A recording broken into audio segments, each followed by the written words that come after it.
All right, here we are. Hello, everybody. And I got to get close to the table.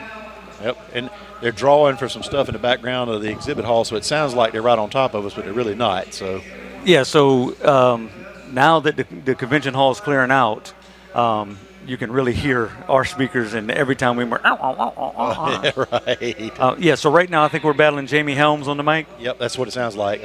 A drawing or something. I tell you what, if they don't put a little more respect on the talent around this thing, they'll be talking when I'm talking. They know what the high rent district down here is. They're just not paying any attention to it. That's what it is. Yeah. Speaking of high rent district and talent, you realize we've got in between us some really classy, talented, smart people. You aware of that? So yeah, I'm aware, and they make sure that I'm aware. Oh, okay. No, so this is one of the ones that I've circled on the list of a podcast to do, and one that I'm looking forward to just because I know what the conversation is going to be. For the folks at home, I'm certainly sure that you know that we got 4 past presidents here. Got Carter Jones, got President Holzheimer, past President Joshua Holzheimer will be officially off tonight, right? So you're coming to the end of your term, and it's a ride that we've all taken, and it's a little bittersweet, isn't it? It is. I think it's a challenge, because you've been so busy and you've been so involved, and it is bittersweet though. I mean, because you kind of know, hey, you know what? Next month I don't have to go to Columbia for a meeting, or I don't have to do this, but I think it's part of everybody that I've talked to that's been through the chairs has a passion and a devotion to serve the members of our association. So I'm just going to find another way to do that. And I think that's the next thing is to try to keep that going, keep that passion, and try to get others involved. Well, and not everybody does it. Right. There's a lot of guys that make their run, make their impact, and then they're kind of out. And I'm okay with that. But then you've got others of us that can't leave.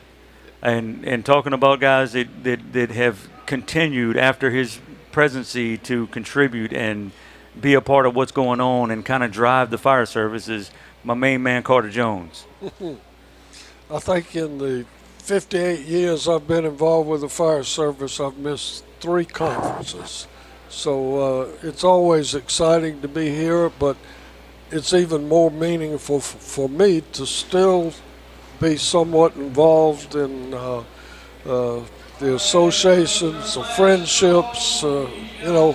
It's hard to give that up, and I don't want to ever do that if I can. Well, and one of the things that I learned from you is that people aren't going to always call, right? When they want your, they're not always going to call for your opinion. So every now and then you got to insert yourself. Okay. Exactly. And then I think, new people coming up through the chairs see that you still want to be involved and know what you have to contribute. The guys that serve with you know you and know what you contribute, but those new guys maybe not always even think that you still want to be involved. And I think when you show that initiative, it's easy. But that is the whole purpose of one of the things we can talk about with past president's section is just to give an outlet and an opportunity for those people that still want to have some kind of level of engagement and familiarity with what's going on, give them an opportunity to be able to serve. So I think it's a great thing that we've gotten started. I think so. And Chief Womack, past President Womack, and I were talking earlier after lunch, and we were talking about it, and he's like, I think it's just a great group to be able to keep a sounding board, help presidents with if they have a question, or if they, let's just say they're faced with an issue that they're going to have to address. It gives them somebody to go to that's been in that situation, and I think that's one of the other things. Plus, it also helps the executive director have those people that he can go to and reach out to. And that past president section is it's passionate because it keeps you involved, but it also has that friendship that you've built with those people that you served for 6 years with. You get to see them. You get to interact with them. I still learn something from Carter all the time, so I think that's the important part. Absolutely. But for me, now a little different perspective. Sitting in that seat at that office, what that group always was informally, now formally for me, was a sounding board, a history lesson, hey, do you remember when? And everything that you do, Carter knows better than I, it's cyclical. we've been there before. Something similar to it's happened. The color of the carpet may be different, but the room's the same. You know, I mean, it keeps going around. So if I have somebody that I can call and say, hey, remember when? What did we do? How did it pull off? It just makes a big difference as far as having that group around and engaged. Well, so most of the guys that came through the chairs and became president are extremely intelligent and talented folks. Yep. Not all. Nope. Some at this table, right? Yes. Yeah, not all. You're not talking about me. No, sir. Oh, okay. Not as far as you know. Yeah. Go ahead. And that talent is being squandered for many, many years. And we've always talked about, okay, so how do we incorporate it? How do we use them? What is going to be the vessel that we use that they can contribute? Yep. And there's certain things that come up, but because we weren't organized, we didn't have time to get them organized. Because whether they're extremely talented and intelligent, all of them have a large influence, a huge circle that have the ability to impact things that we do. And then when they're not involved, you lose that. So what, Josh has done this year of really bringing those resources together and making it happen. And I appreciate you taking the ball and running with it. We've talked about it forever, but unless somebody, and we've talked about this with many people we had on this, unless somebody takes the initiative to make it happen, it just doesn't. Yeah. That's right. One thing that I'm very appreciative of, especially for us older past presidents, many have been out of their involvement with the association, but all of us, everybody, is always seeking to be relevant.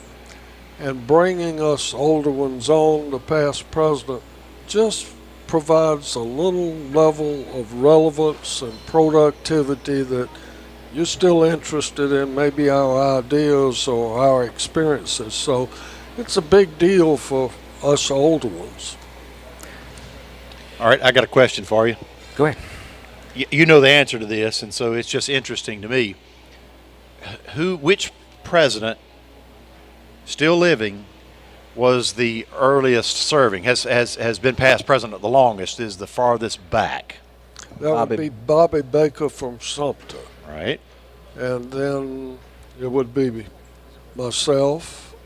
And we've lost quite a few over the last few years, the older ones, but Bobby Baker from Sumter is the longest serving living past president. Yep.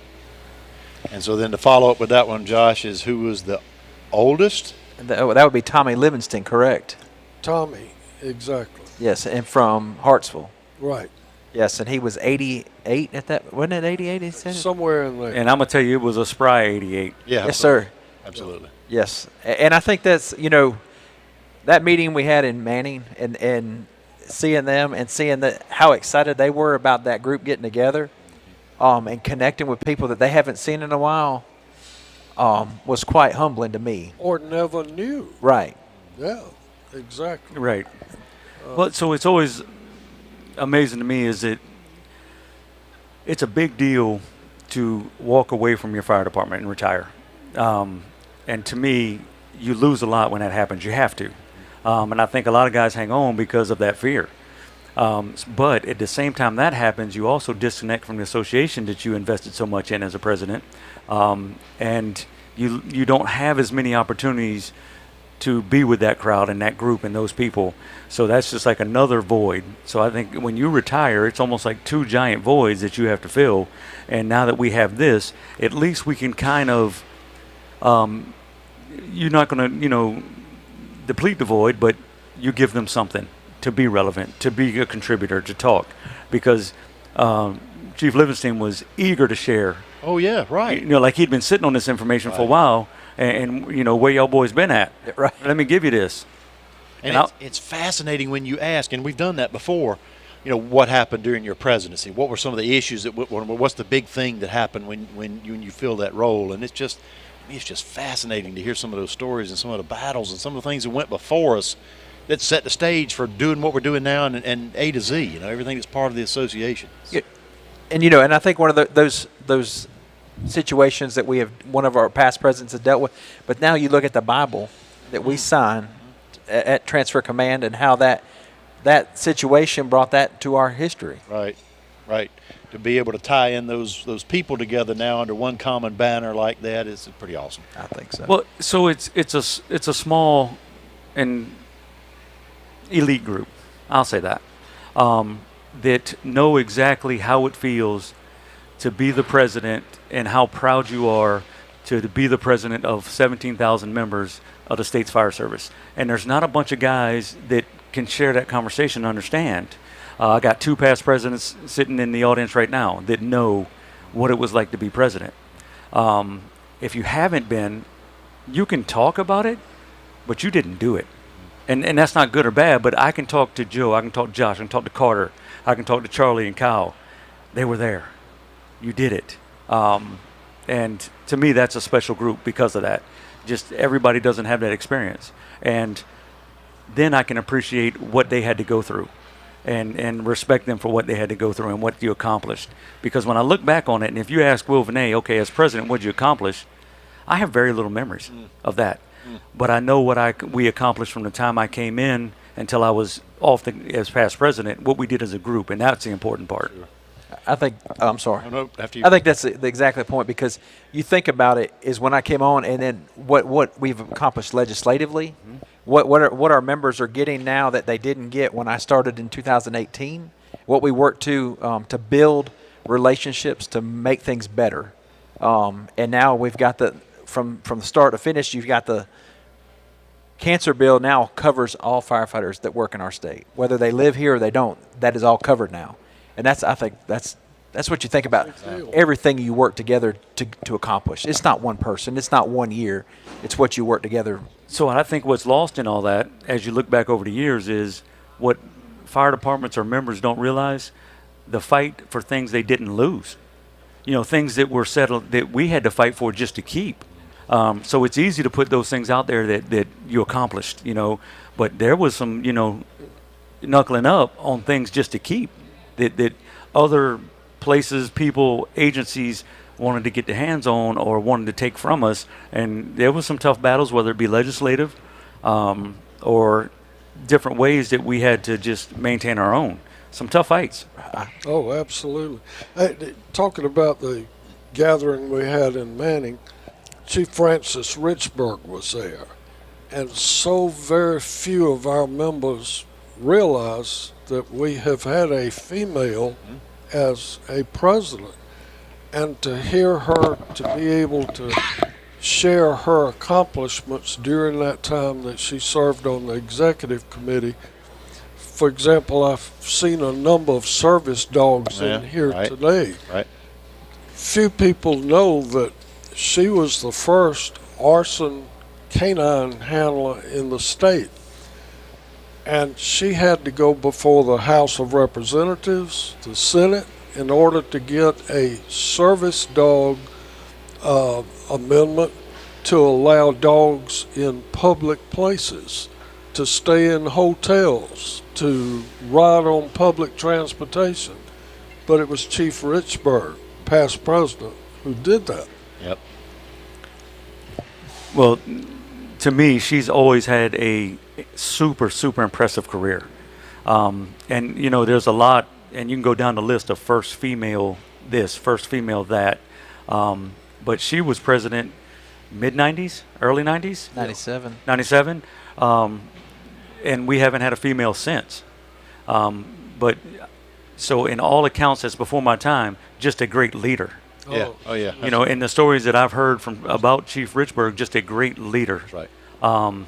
And coming up under Carter, I don't know how she pulled that off, but she had other mentors. Yeah, it must have other mentors. Yeah. But she did a lot of things that I didn't know until it was much later. I was like, oh wow. And the thing that impressed me most about her, it never was an agenda. She was always her heart was in it, her mind was in it. She was always out front, and you just were want to be around her because she was always just talking and rubbing off, and it was always what's next, this cutting edge kind of thing, whether it was the arson side of the dog or really the stuff that she had going on back home, even in fire chiefing days. It was awesome to watch that she just kept that fire and kept going through it. And the funny thing, and I don't know if y'all ever feel it, just might be me, what is she, 5'2"?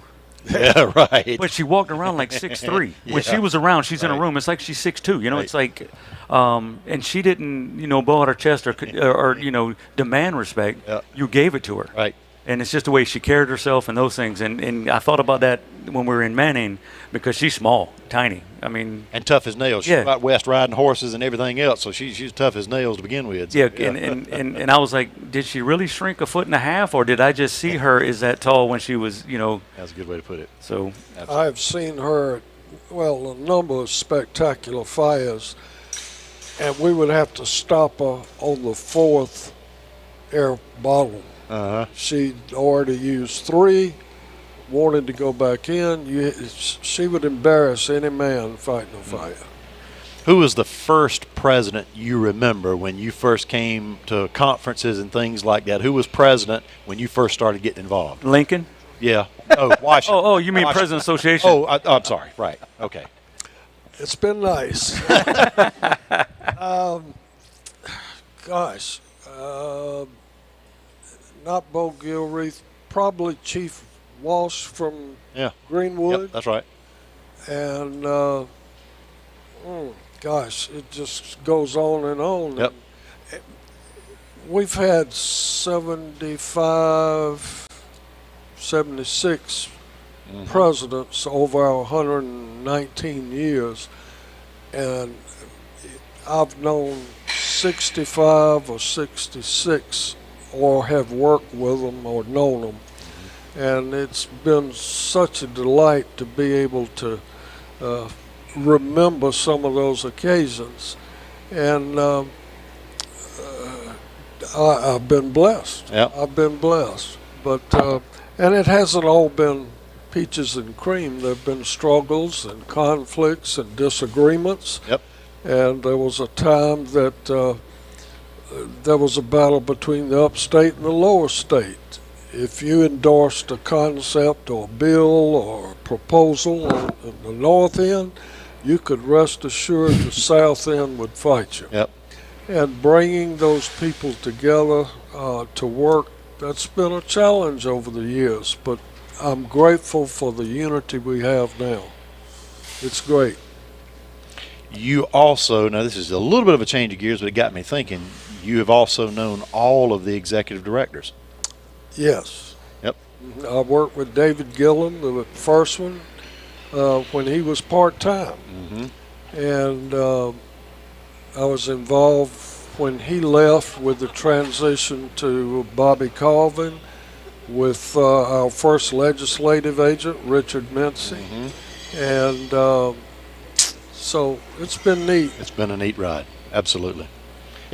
We've had our low points, though, and some of the people sitting in this audience is some of those low points, and I won't call names or whatever, but we have our opportunities. So Ken Kerber, so it's good. I would think he would probably agree with me. The president's side of it always, to me, impresses me when we get those people together, and I see those faces and I hear those stories and I just see the camaraderie of it.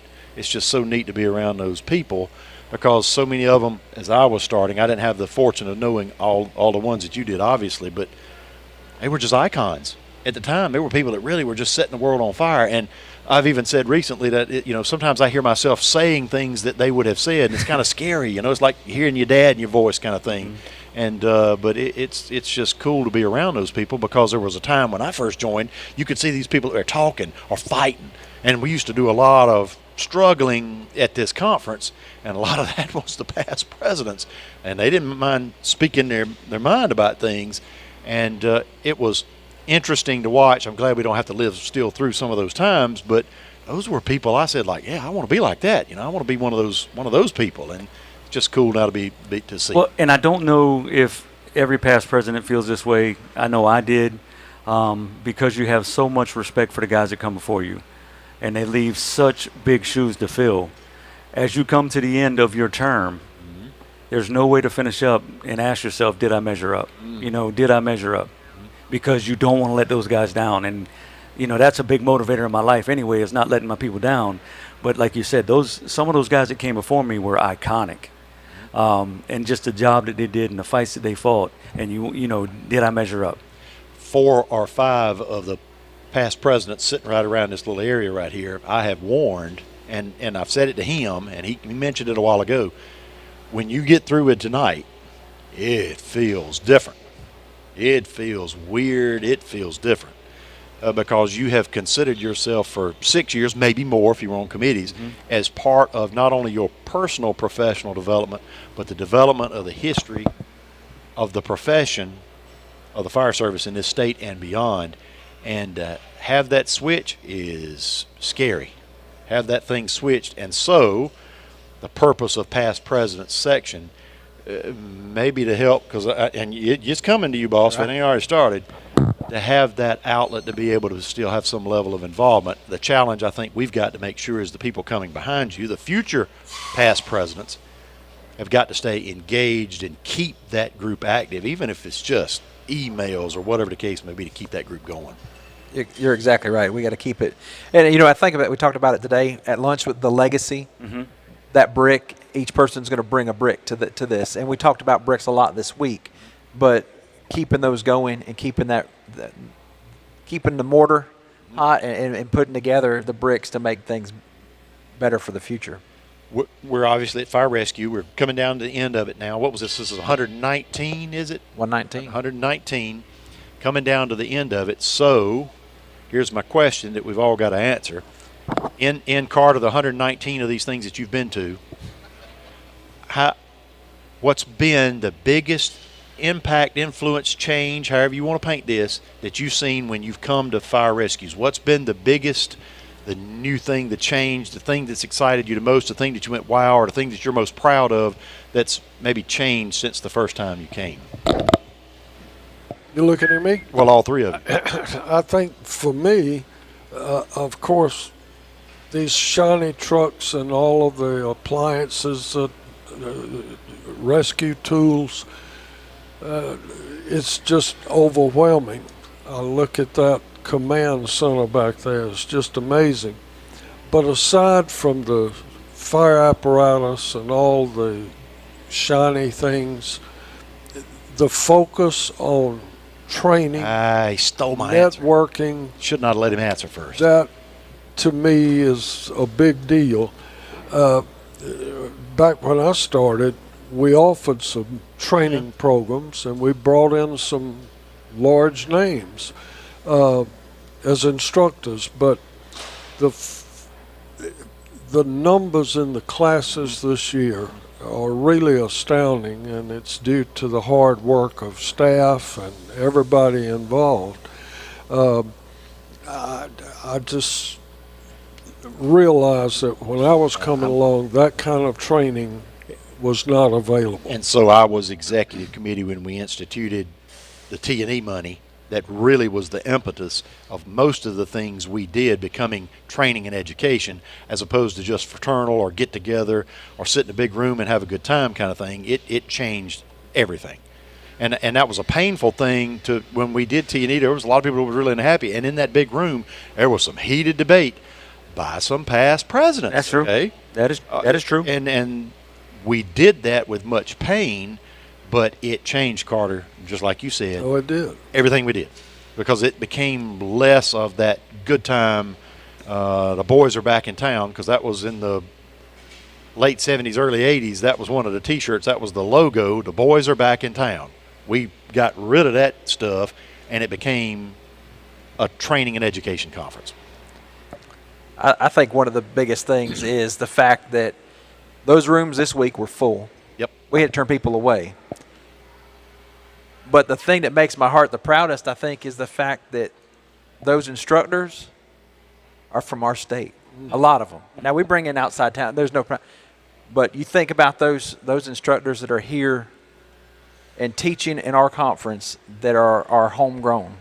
And that makes me proud. And seeing the younger people coming to the conference and being involved, and I think that's a huge, from where my first conference. You are spot on, and we've had that today, hadn't we? Yes, we have.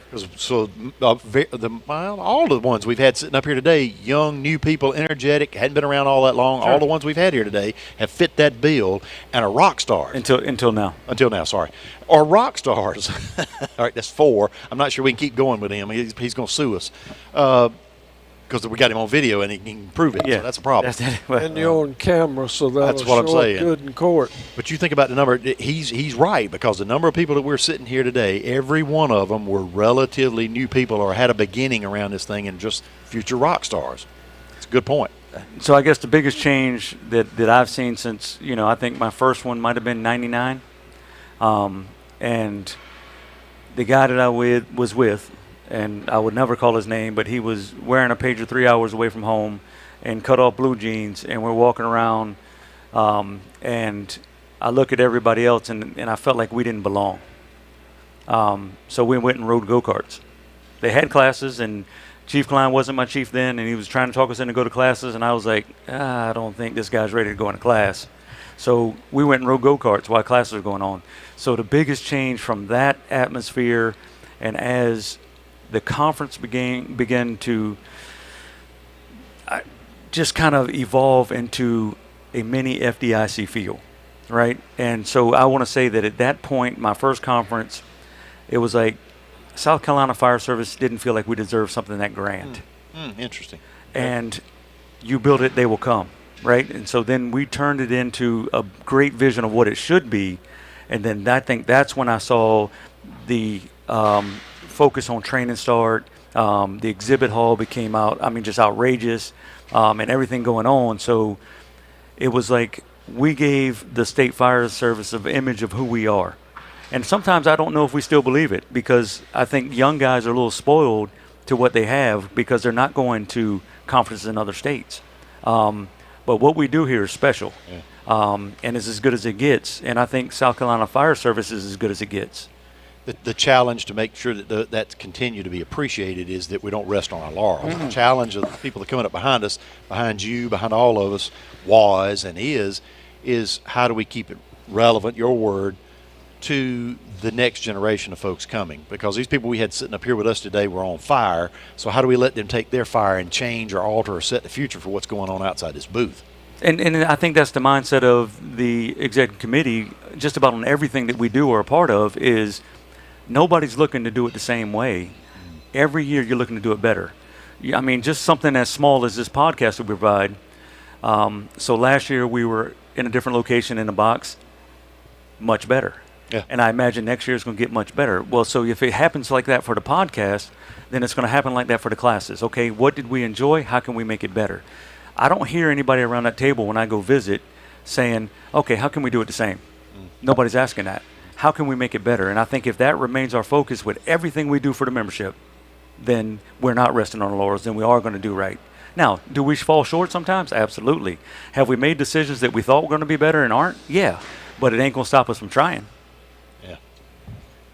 I recall when I was coming up and through the chairs, I was so passionate about learning everything I could about the fire service, and I became interested in how can we bring order to chaos on fire scenes. And I was reading every journal, and a name started popping up. And when I became president, the custom has been that the executive committee would allow the president to select the keynote speaker. I said, I'm going to try to give him a call and see if he's available. And it was Alan Brunasini. I called, he answered the phone. I told him who it was and where we were wanting to go with training. And he said, I'll come.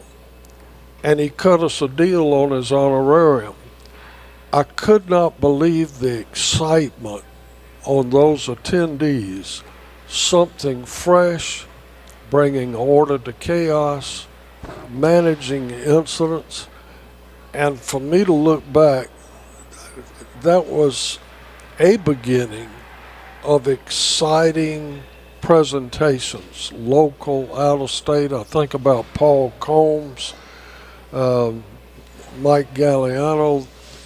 They just spark an interest in you. And so I was proud to be able to say that during our time back then, we may have started something with incident command. You are spot on, and here's my example that's happened with us yesterday and today is we've had several other states associations come into this booth and come into this room and wanting to steal some ideas, and we share ideas. We picked up some things from them. But you're right, because there's an energy that other people want and need too. We want to emulate. Yep. Amen? Amen. Amen. That it? I guess so. Hey, thanks for being on. Love having you. Love our conversations, on or off the mic. Always. Josh, always a pleasure. Thank you. Thank you for your service. Hey, it's been an honor. Congratulations. And what folks that just kind of see the executive committee may not always realize the commitment it takes to be president. It's a commitment. It's 6 long years of a lot of work, a lot of time, a lot of things away from the family. Appreciate you. Well, It's interesting, though. His fire chief told me yesterday he's wondered if there's something else we could get him to do. Now, I don't know what that means, but he did actually say that. Can he run again? He asked. He asked what we could do. What does that mean? yeah, right. I want to thank my wife, though. She's walking away now, but happy anniversary and thank her for all her support. Today your anniversary? Today's our anniversary. Oh, my goodness. Wow. Married during the conference. Right. That's right. Chief Bernstein was at the reception. What? Oh, how about that?